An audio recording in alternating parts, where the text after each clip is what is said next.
Let's start today's class. Last class में हम vector में जो वेक्टर का एडिशन होता है, वेक्टर एडिशन के बारे में पढ़ रहे थे। और वेक्टर एडिशन के लिए जो triangles law of vector addition होता है उसके बारे में अपन सीख रहे थे। मैंने आपको पहले एक प्रॉब्लम बताई कि दो वेक्टर अगर सेम डायरेक्शन में हो तो उनको बहुत आसानी से ऐड किया जा सकता है। जैसे 10 न्यूटन और 5 न्यूटन दोनों सेम डायरेक्शन में है तो 10 प्लस 5 15 न्यूटन हो जाता है। लेकिन अगर दोनों वेक्टर अपोजिट डायरेक्शन में हो, 10 न्यूटन इस तरफ है और 5 न्यूटन सामने से आ रहा है, तो 10 माइनस 5 जो होता है वो 5 न्यूटन हो जाता है। लेकिन कोई दो वेक्टर किसी एंगल पे हो, 90 डिग्री पे, 60 डिग्री पे, तो उस केस में दोनों का एडिशन निकालना इतना आसान नहीं होता। सिंपली हमें एडिशन नहीं मिलता है, उसके लिए हमें कुछ जो वेक्टर के रूल्स हैं उनका यूज़ करना पड़ता है। जैसे मैंने ट्रायंगल्स लॉ ऑफ वेक्टर बताया, तो ये वेक्टर ए है, ये वेक्टर बी है। तो जो तीसरी आर्म होगी इस ट्रायंगल की, जो ए और बी के अपोजिट सेंस में है, ये ए और बी के एडिशन को रिप्रेजेंट करेगी। ये triangles law of vector addition था। नेक्स्ट मैंने फिर polygon law of vector addition बताया। तो अगर हम ए बी सी डी और ई इतने सारे वेक्टर ले लें और उन वेक्टर को ऐड करें, तो जो लास्ट जो इस पॉलीगन की आर्म होगी, जो इन सभी वेक्टर के अपोजिट सेंस में होती है, ये इन सब वेक्टर के एडिशन को रिप्रेजेंट करेगी। तो एफ वेक्टर क्या हो जाएगा? Vector A plus vector B plus vector C plus vector D and plus vector E हो जाएगा। फिर मैंने अनदर फॉर्म बताया कि अगर ये वेक्टर ए है, ये बी है, और मैं इस तरफ अगर सेम सेंस में एक और आर्म सी वेक्टर लेता हूँ, तो सी वेक्टर जो होगा वो ए प्लस बी के अपोजिट वेक्टर हो जाएगा। इस वजह से अगर ट्रायंगल की तीनों आर्म्स सेम डायरेक्शन में हो, ए बी और सी, तो इस केस में A plus B plus C is equal to 0 हो जाता है। और फिर मैंने दो वेक्टर का सब्ट्रैक्शन से क्या मतलब होता है उसके बारे में पढ़ा हमने। तो ये वेक्टर ए है, ये वेक्टर बी है, और ये ए प्लस बी है। तो ए माइनस बी वेक्टर जो है उसे अपन लिख सकते हैं ए प्लस ऑफ माइनस में बी वेक्टर। यानी कि जो बी वेक्टर है उसका एक अपोजिट वेक्टर क्रिएट किया माइनस में बी वेक्टर। अब इस ए वेक्टर और माइनस बी वेक्टर का जो रिजल्टेंट है ये हमारा ए माइनस बी वेक्टर हो जाएगा। तो लास्ट क्लास में हमने यहाँ तक पढ़ा था वेक्टर के अंदर। अब यहाँ से अपन आगे लेंगे, आगे पढ़ेंगे। अब नेक्स्ट जो है सबसे इम्पोर्टेंट पार्ट होता है इस वेक्टर पूरे चैप्टर का, rectangular law of vector addition. तो नेक्स्ट लेते हैं parallelogram law for vector addition. Parallelogram law, parallelogram law for vector addition, vector addition. तो अगर दो वेक्टर को ऐड किया जाता है तो उसमें एक और लॉ बहुत इंपॉर्टेंट है जो हमें पढ़ना होता है। इसका नाम है parallelogram law for vector addition. इसे बोलते हैं सदिशों का समांतर चतुर्भुज का नियम। यहाँ पे पैरेललोग्राम को समांतर चतुर्भुज बोलते हैं। तो सदिश योग का समांतर चतुर्भुज का नियम, तो ये होता है parallelogram law of vector addition. तो फटाफट समझते हैं कि क्या होता है पैरेललोग्राम लॉ। पैरेललोग्राम लॉ क्या कहता है कि अगर कोई दो वेक्टर इस तरह से हैं, मान लो ये कोई वेक्टर ए है और ये कोई वेक्टर बी है, ये कोई वेक्टर ए और ये कोई वेक्टर बी है, अगर इन वेक्टर ए और बी को एक्सटेंड करके एक पैरेललोग्राम बनाया जाए, जैसे ये वेक्टर बी है तो यहाँ पे मैं इस बी वेक्टर को इधर ले आता हूँ, ये जो वेक्टर बी है इसे मैं इधर ले आता हूँ, और वेक्टर ए को मैं इधर ले आता हूँ।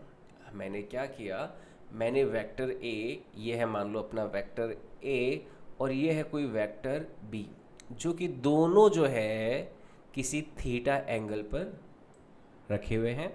अगर कोई ए और बी दोनों कोई थीटा एंगल पर है, तो वेक्टर ए को अगर मैं एक्सटेंड करूं और यहाँ पे भी ए बना लूँ, जैसे मैंने देखो क्या किया, ये वेक्टर ए है तो इतना ही लेंथ और इतना ही मैग्नीट्यूड और इसी डायरेक्शन में मैंने वेक्टर ए यहाँ पे बना दिया। ये वेक्टर ए है और यहाँ पे वेक्टर ए बना दिया। ये वेक्टर बी है और यहाँ पे मैंने वेक्टर बी बना दिया। यानी कि मैंने इस बी को एक्सटेंड कर दिया इस पोजीशन पे, है ना। वेक्टर को अगर मैं शिफ्ट करता हूँ, जैसे एंगल बिटवीन वेक्टर के केस में हमने देखा था कि एक वेक्टर को अगर शिफ्ट किया जाता है, उसकी डायरेक्शन और मैग्नीट्यूड को चेंज किए बिना, तो उस वेक्टर पे कोई इफेक्ट नहीं पड़ता है। तो मैं वेक्टर ए लेता हूँ और ये वेक्टर ए लेता हूँ तो कोई फ़र्क नहीं पड़ेगा, क्यों दोनों का लेंथ सेम है, यानी कि मैग्नीट्यूड सेम है और दोनों की डायरेक्शन भी सेम है। ये वेक्टर बी है तो ये भी वेक्टर बी हो जाएगा, क्यों, क्योंकि लेंथ और डायरेक्शन दोनों सेम है। तो ये लॉ क्या कहता है कि अगर कोई दो वेक्टर ए और बी को इस तरह से लें कि उनसे एक पैरेललोग्राम का फॉर्मेशन होता है, तो इस पैरेललोग्राम का जो डायगोनल होगा, जैसे इस पैरेललोग्राम का जो डायगोनल होगा, ये है डायगोनल ऑफ दिस पैरेललोग्राम। तो इस पैरेललोग्राम का जो डायगोनल होगा वो ए प्लस बी को रिप्रेजेंट करेगा। जैसे ये वेक्टर ए है, ये वेक्टर बी है, तो इस पैरेललोग्राम का जो डायगोनल है ये ए प्लस बी को रिप्रेजेंट करेगा। मान लो इन दोनों का रिजल्टेंट आया है ये आर वेक्टर, ये क्या होगा, आर वेक्टर हो जाएगा, vector A plus vector B हो जाएगा। ठीक है, तो ये होता है parallelogram law for vector addition. This is the parallelogram law. इसका स्टेटमेंट देखो क्या हो जाएगा, if two vectors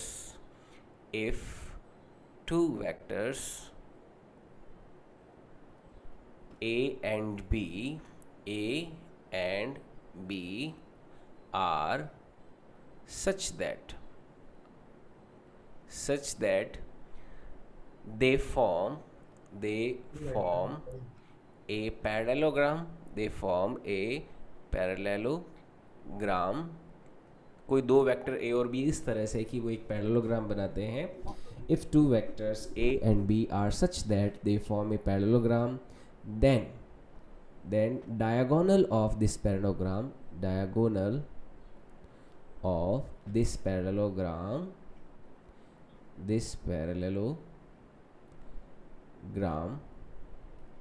represent addition of A and B। तो A और B के एडिशन को कौन रिप्रेजेंट करेगा, इस पैरेललोग्राम का डायगोनल। ठीक है, ये इसका स्टेटमेंट हो जाएगा। देखो कैसे हो जाएगा, सिंपल सा लॉ है। ये वेक्टर ए है, ये वेक्टर बी है, ये वेक्टर सी है, ये वेक्टर मान लो डी है। अब ये ए वेक्टर हो गया, ये बी वेक्टर हो गया, तो ट्राइंगल जो ए बी और सी है इसमें आप देख सकते हो ये जो वेक्टर होगा ये ए वेक्टर और बी वेक्टर को ही का ही एडिशन को रिप्रेजेंट करेगा। सिंपल ये क्या है, जो ट्राइंगल्स लॉ ऑफ वेक्टर हमने पढ़ा ये एक्चुअल में वो ही है ना। उसी का ही एक अलग तरह से देखने का एक नज़रिया है, वाकई में चीज़ वही है ना। तो टू वेक्टर है ए और B such that they form a parallelogram, then diagonal of this parallelogram represent addition of vector A and B. तो हिंदी में इसे ले लिखें, यदि ए तथा बी समांतर चतुर्भुज का निर्माण करते हैं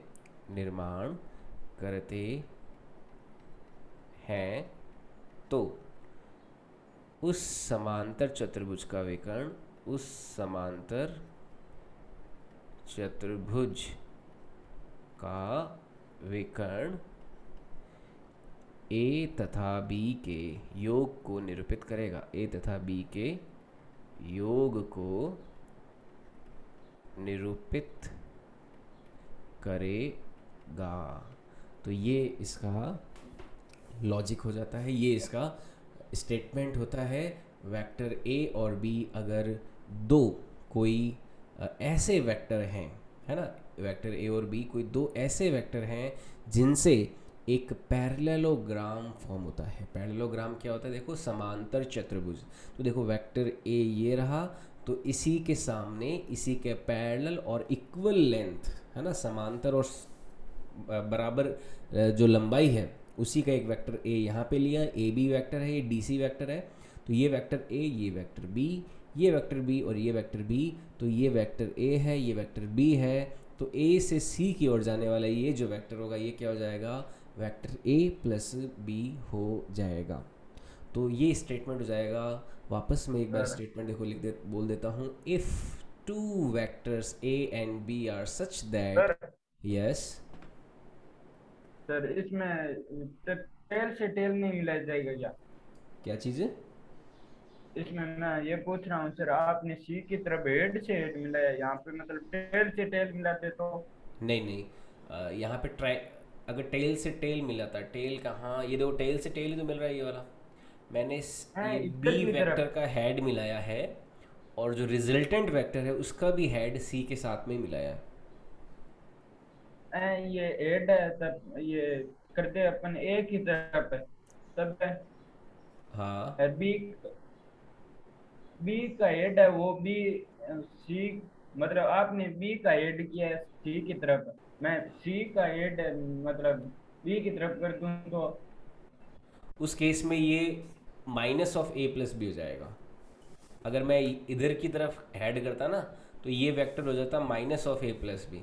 मैंने जो ट्राइंगल्स लॉ था उसके दो फॉर्म बताए थे, अगर ये ए वेक्टर है ये बी वेक्टर है, तो जो अपोजिट सेंस वाला होता है ना, जो थोड़ा डिफरेंटली बना हो, यानी कि जो ए के तो टेल से निकल रहा हो, बी के हेड को जोड़ रहा हो, तो वो तो होता है ए प्लस बी। लेकिन इसका जो उल्टा वेक्टर होता है, यानी कि जो सी से शुरू होता और ए की तरफ जाता, तो वो माइनस में ए प्लस बी होता, यानी कि ए प्लस बी वेक्टर का नेगेटिव वेक्टर हो जाता। आई बात समझ में? Yes sir. ठीक है, चलो आगे बढ़ते हैं। अब देखो बहुत ही ज़्यादा मोस्ट इम्पोर्टेंट, अपन यहाँ पे एक रिलेशन निकालने वाले हैं। मान लो अगर वेक्टर ए है ये और ये वेक्टर बी है, तो ये ए सी जो वेक्टर है, ए से सी की तरफ जाने वाला वेक्टर, ये ए और बी का एडिशन को रिप्रेजेंट कर रहा है। तो मान लो ये किसी अल्फ़ा एंगल की ओर जाता है, ये किस एंगल पे जाता है, मान लो किसी अल्फ़ा एंगल की ओर जाता है और ए से सी की तरफ जाता है। तो मैं अगर अल्फ़ा का पता लगा लूँ और ए सी लेंथ का पता लूँ, मैं अगर अल्फ़ा एंगल पता लगा लूँ और ए सी लेंथ का पता लगा लूँ, तो मेरे पास में क्या आ जाएगा, ए प्लस बी वेक्टर का एक तो मैग्नीट्यूड आ जाएगा। अच्छा ये बात ध्यान में रखना, कोई वेक्टर जो होता है उसकी लेंथ जो होती है वो तो उसका मैग्नीट्यूड होता है, और उसकी जो डायरेक्शन है वो हम एंगल से शो करते हैं। तो अगर हम अल्फ़ा एंगल निकाल लेते हैं कि ए सी जो है ये अल्फ़ा एंगल कितना बना रहा है इन टर्म्स ऑफ थीटा, और ये जो मैग्नीट्यूड निकालना है अगर ए से सी का, तो हमें ए सी की लेंथ निकालनी होगी। तो यहाँ पे एक पॉइंट ध्यान में रखना कि जो लेंथ ऑफ ए सी होगा, लेंथ ऑफ ए सी जो है ये तो देगा मैग्नीट्यूड ऑफ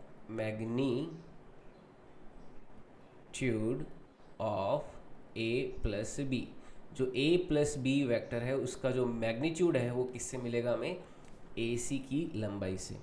ठीक है, ए सी की लंबाई से हमें मिल जाएगा ए प्लस बी का मैग्नीट्यूड। और जो एल्फ़ा होगा, एल्फ़ा जो होगा एंगल, एल्फ़ा एंगल जो है ये हमें देगा direction of vector A plus B. तो हमें ए प्लस बी वेक्टर जो है उसकी डायरेक्शन जो है अल्फ़ा एंगल से मिलेगी। यानी कि अल्फ़ा मान लो 30 डिग्री आता है, तो ए प्लस बी वेक्टर यहाँ से 30 डिग्री पे जा रहा है, 60 डिग्री पे जा रहा है, तो अलग अलग डायरेक्शन हमें यहाँ पे मिल जाती है अल्फ़ा के वैल्यू को कैलकुलेट करने से। तो हमें दो चीज़ें अब निकालनी होगी मेनली, एक तो ए सी की लेंथ, और एक ए सी इस ए बी से कितना एंगल बना रहा है अल्फ़ा एंगल, उसकी वैल्यू हमें निकालनी होगी। तो इसे निकालने के लिए हम ज्योमेट्री के कुछ बेसिक प्रिंसिपल्स का यूज़ करेंगे। और इसे निकालने के लिए हम क्या करते हैं, मैं ए बी वेक्टर को थोड़ा सा आगे की ओर एक्सटेंड करता हूँ इस तरह से। ए बी वेक्टर को मैंने आगे की ओर एक्सटेंड किया, और पॉइंट सी से मैंने यहाँ पे ए बी वेक्टर को जहाँ से आगे एक्सटेंड किया है वहाँ पर एक परपेंडिकुलर ड्रॉ किया, इस पॉइंट को नाम दे देता हूँ मैं कोई ई पॉइंट। इसको नाम क्या दे दिया हमने, कोई पॉइंट ई नाम दे दिया। हमने ए बी को आगे की ओर एक्सटेंड किया और सी से ए बी के ऊपर एक परपेंडिकुलर ड्रॉ किया, एक लंब हमने खींच दिया। ठीक है, तो ये जैसे आपने 10th क्लास में 9th क्लास में जो ज्योमेट्री वाले जो चैप्टर्स होते थे जहाँ पे ट्रिग्नोमेट्री या फिर आपको ट्राइंगल्स, रेक्टेंगल्स ये सब पढ़ने को मिलते होंगे। तो वहाँ पे बहुत सारी थ्योरम्स को प्रूव करने के लिए हम क्या करते थे, एक्स्ट्रा कंस्ट्रक्शंस करते थे ना ज्योमेट्रीज का, थोड़ा एक्स्ट्रा उसमें कुछ एलिमेंट्स ऐड करते थे कि किसी लाइन को आगे एक्सटेंड कर दिया। तो यहाँ पे भी हम क्या कर रहे हैं, ए बी को थोड़ा आगे की ओर एक्सटेंड कर रहे हैं और सी से ए बी के ऊपर एक परपेंडिकुलर ड्रॉ कर रहे हैं यहाँ पे। तो ये यहाँ पे ई पॉइंट पे कट करता है। तो ये हमारा पूरा एक अरेंजमेंट हो गया। अब देखो इसे आगे लेते हैं, इसे आगे समझते हैं। तो नेक्स्ट मैं इसी चीज़ को वापस एक बार यहाँ पे ड्रॉ कर देता हूँ क्योंकि अपन को एक बहुत अच्छा डेरिवेशन बनाना है।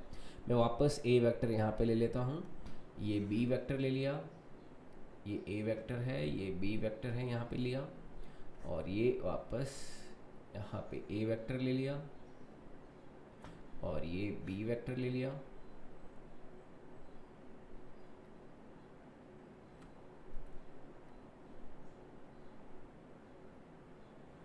इस तरह से। तो और इसका एक डायगोनल हो गया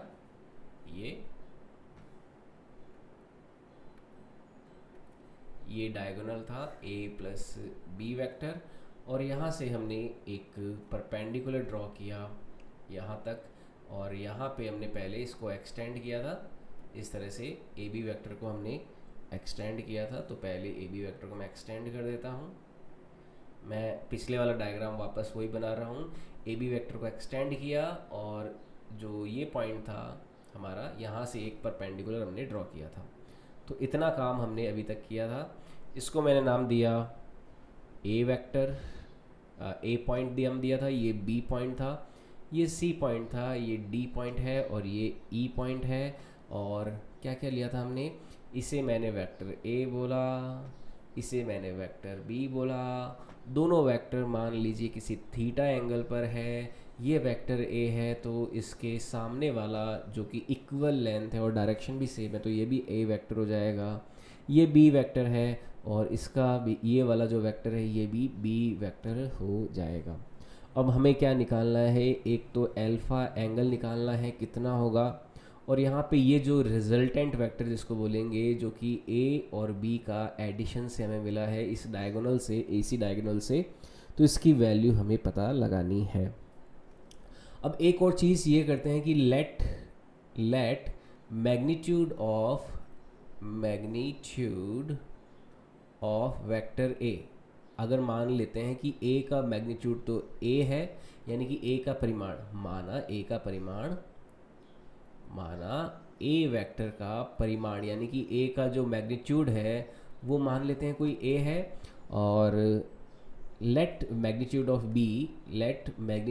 of B vector is B, इसे मान लेते हैं अपन बी।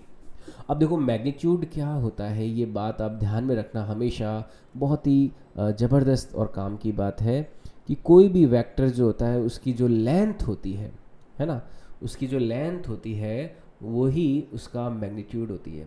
जैसे ये लेंथ जो है इस ए वेक्टर की, ये लेंथ ये हो जाएगी ए, क्योंकि ए वेक्टर का मैग्नीट्यूड क्या है, ए है। तो यहाँ से जो ए बी लेंथ है, ए बी लेंथ ये किसके इक्वल हो गई, ए के इक्वल हो गई। इसी तरह से ये जो ए डी लेंथ है, ए से डी तक की लेंथ, इस लेंथ की जो वैल्यू है, क्योंकि वेक्टर बी का मैग्नीट्यूड बी है, तो यहाँ पे ए बी इक्वल टू ए हो गया, ए बी ए है तो यहाँ पे जो डी सी है, यहाँ पे जो डी सी है वो भी एक बी के इक्वल हो जाएगा। तो डी सी और ए बी दोनों ए के इक्वल है, और इसी तरह से ए डी जो है, ए डी इक्वल टू ए से डी और बी से सी, ये दोनों किसके इक्वल हो जाएंगे, बी के इक्वल हो जाएंगे। तो ये अपन कर सकते हैं यहाँ पर इस तरह से। अब आगे बढ़ते हैं, हमें ध्यान में रखना है कि हमें क्या निकालना है, एक तो AC की लेंथ निकालनी है, और AC वेक्टर या फिर AC जो है वो AB के साथ कितना एंगल बना रहे अल्फ़ा, ये हमें निकालना है। अब देखो मैं क्या करता हूँ, मैं ट्राइंगल AEC लेता हूँ। क्या लिया हमने, ट्राइंगल AEC लिया, या फिर मैं यहाँ पे आता हूँ इन ट्राइंगल BEC में, इन ट्राइंगल BEC, जो BEC त्रिभुज है उसमें अपन आते हैं BEC ट्रायंगल में। अब देखो ये एंगल अगर थीटा है तो क्या ये एंगल भी तो थीटा नहीं होगा क्या?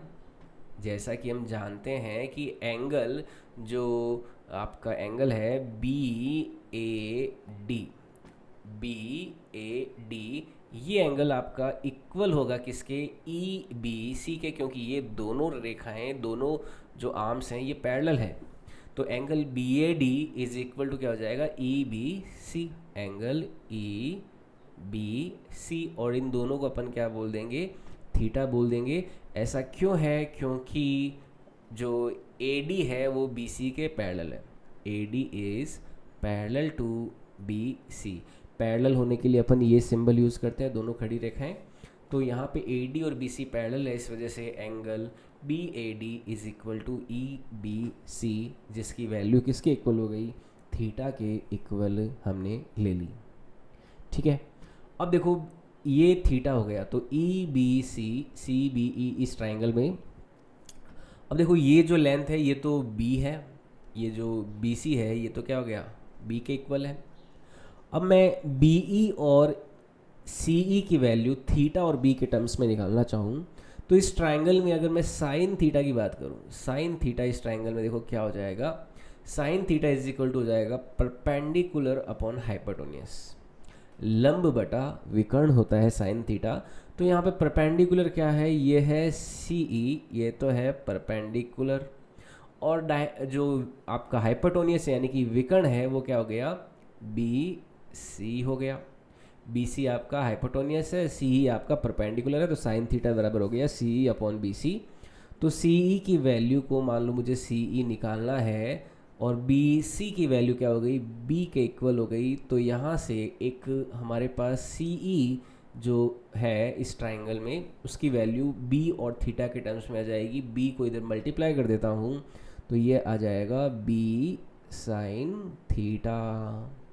तो यहाँ पे CE जो है इस ट्रायंगल में CE की वैल्यू क्या आ गई? B साइन थीटा आ गई। इसको मैं इक्वेशन नंबर 1 कह देता हूँ। इसी तरह से इसी ट्रायंगल में अगर मैं कॉस थीटा की बात करता हूँ, cos theta is equal to, देखो क्या आ जाएगा? कॉस थीटा इक्वल टू होता है बेस अपॉन हाइपोटेन्यूस, यानी कि आधार बटे विकर्ण, है ना। ये ट्रायंगल क्योंकि एक राइट एंगल ट्रायंगल है, ये एंगल 90 डिग्री है ना, तो राइट एंगल ट्रायंगल में अपन साइन थीटा, कॉस थीटा ये सब ले सकते हैं। तो BE अपॉन में क्या हो जाएगा?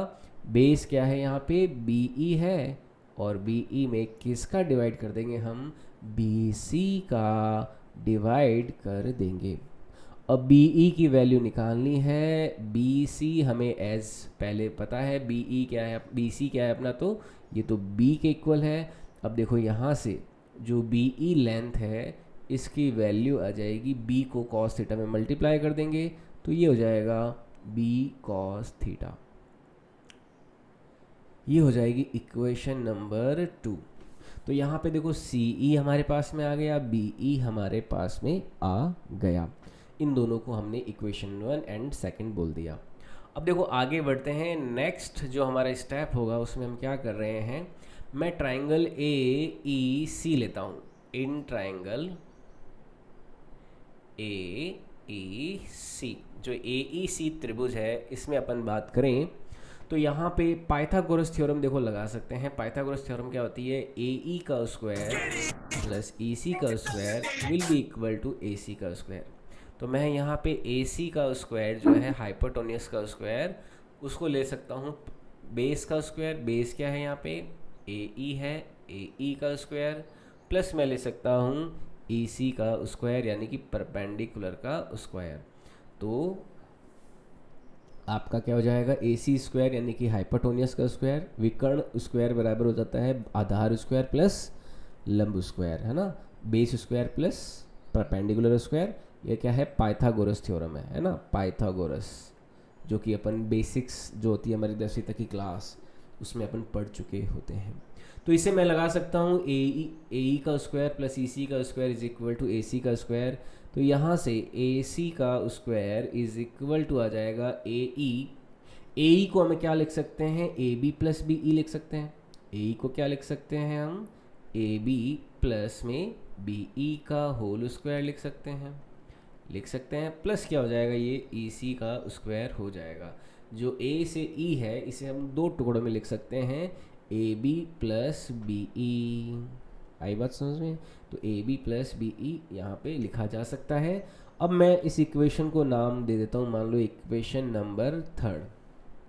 अब इसी इक्वेशन नंबर थर्ड में हम क्या करते हैं, इस इक्वेशन नंबर थर्ड में हम इक्वेशन नंबर 1 और 2 की वैल्यू रख देते हैं। जिस देखो मैंने ई सी स्क्वायर लिखा है ना, मैं इसको सी ई स्क्वायर भी लिख सकता हूँ। ये ई सी और सी ई सेम है, तो मैं इसको सी, क्योंकि हमारे यहाँ पे मैंने इसको सी ई डिफाइन किया है, तो मैं इसको सी ई स्क्वायर लिख देता हूँ। सी ई स्क्वायर सी ई स्क्वायर है ना, इसको ई सी लिख सकते हो या फिर सी ई लिख सकते हो, दोनों एक ही बात है यहाँ पे, क्योंकि अपन अभी मैग्नीट्यूड वाइज ले रहे हैं, तो सी ई स्क्वायर लिख दिया। अब मैं क्या करता हूँ, जो इक्वेशन 1 एंड सेकंड है, एक और दो जो इनकी वैल्यूज़ है, ये मैं इक्वेशन थर्ड में रख देता हूँ इस इक्वेशन में।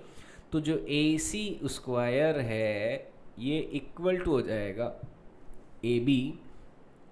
देखो ए बी क्या है, ए बी तो स्मॉल ए के बराबर है, तो ये तो हो जाएगा स्मॉल ए प्लस बी ई की वैल्यू क्या है, बी कॉस थीटा है, जो कि अभी हमने निकाली, इसका होल स्क्वायर किया, प्लस सी ई स्क्वायर सी ई क्या है, ये है बी साइन थीटा का होल स्क्वायर। तो यहाँ पे मैंने ए बी की वैल्यू रख दी, बी ई की वैल्यू रख दी और सी ई की वैल्यू रख दी इस पूरी इक्वेशन में। तो A B plus B E plus C E का होल स्क्वायर हो गया, इस तरह से ए सी स्क्वायर आ गया। ठीक है, अब देखो ए सी स्क्वायर की वैल्यू को और थोड़ा आगे एक्सपेंड करते हैं। यहाँ पे ये जो है A plus B cos theta का होल स्क्वायर जो है, इससे मैं एक्सपेंड करता हूँ। तो a प्लस बी का होल स्क्वायर जो होता है वो होता है A square plus B square plus 2ab cos theta. तो यहाँ पे देखो इसको एक्सपेंड करेंगे तो ये क्या हो जाएगा, A square plus B square cos square theta plus A B, यानी कि twice of A B cos theta plus B square sine square theta. मैंने इसे a plus B cos theta का होल स्क्वायर को, जो एलजेब्रा का एक formula होता है, a प्लस बी का whole square is equal to होता है, जैसा कि हम जानते हैं, मैं यहाँ पे लिख देता हूँ, हमें पता है कि a प्लस बी का जो होल स्क्वायर होता है, ये 10वीं तक अपन सीखते हैं, ये क्या होता है, A square plus B square plus twice of A B होता है। तो इसी फॉर्मूले को अपन यहाँ पे रख रहे हैं, बस इस b की जगह b कॉस थीटा है, आप देखोगे तो सेम यही आ जाएगा, A square plus B cos theta का whole square plus twice of A into B cos theta. तो इस तरह से एक्सपेंड कर दिया, तो ये हमारे पास में आ गया। अब और आगे देखो समझते हैं इसे, और आगे लेते हैं और आगे भी इसके बारे में अच्छी अच्छी जानकारी प्राप्त करते हैं। ठीक है, ओके। अब देखो और क्या किया जा सकता है इसमें, मैं यहाँ से बी स्क्वायर कॉमन ले लेता हूँ, अगर ए सी स्क्वायर को और सिंप्लीफाई कर रहा हूँ, ए सी स्क्वायर इज इक्वल टू क्या आ जाएगा, A square plus B square को मैंने कॉमन लिया तो ये हो जाएगा sign square theta plus cos square theta, sign square theta plus cos square theta plus क्या हो जाएगा, 2ab कॉस थीटा हो जाएगा यहाँ पे। ठीक है, यहाँ पे बी स्क्वायर को कॉमन लिया तो ये अंदर क्या आ जाएगा, साइन स्क्वायर थीटा प्लस में कॉस स्क्वायर थीटा प्लस में 2ab कॉस थीटा आ जाएगा। अब यहाँ पे एक इनइक्वालिटी होती है कि sign square theta plus cos square theta जो होता है ये 1 के इक्वल होता है। ट्रिग्नोमेट्री में ये हमें फंडा पता होना चाहिए कि sign square theta plus cos square theta को अपन 1 लिख सकते हैं। तो यहाँ से देखो ए सी स्क्वायर इज इक्वल टू आ जाएगा A square plus B square. देखो इस पूरे को अपन ने 1 लिखा तो यहाँ पे 1 मल्टीप्लाई में आएगा, जिसे मैं कुछ नहीं करके 1 को तो क्या ही लिखें, अब 1 तो ऐसे ही मल्टीप्लाई में था तो ये क्या हो जाएगा, केवल बी स्क्वायर हो जाएगा प्लस ये हो जाएगा 2ab कॉस थीटा हो जाएगा। यहाँ से जो AC है इसका वैल्यू आ जाएगा रूट में A square plus B square plus 2ab cos theta. तो इस तरह से हमारे पास में ए सी आ गया, और ए सी ही निकालने से हमें क्या मिलता है, ए प्लस बी का मैग्नीट्यूड मिलता है। यानी कि वेक्टर ए और बी का जो मैग्नीट्यूड है, मान लो इसको आर वेक्टर बोला, तो आर वेक्टर का ये मैग्नीट्यूड है ए प्लस बी, जिसकी वैल्यू आ गई हमारे पास में रूट में A square plus B square plus 2ab cos theta. तो इस फॉर्मूले की सहायता से हम कोई भी दो वेक्टर अगर थीटा एंगल पे हो जिनका मैग्नीट्यूड ए और बी हो, तो उनका रिजल्टेंट हम निकाल सकते हैं इस फॉर्मूले का यूज़ करते हुए। तो ये क्या आ जाएगा, रूट में A square plus B square plus 2ab cos theta आ जाएगा। ठीक है। और एक और चीज़ यहाँ पे, अगर मान लीजिए हमें अगर अल्फ़ा की एंगल पता लगाना हो, अल्फ़ा कितना होगा, यानी कि ये जो ए सी वेक्टर है ये किस एंगल पर, यहाँ से ए बी से किस एंगल पर बनेगा।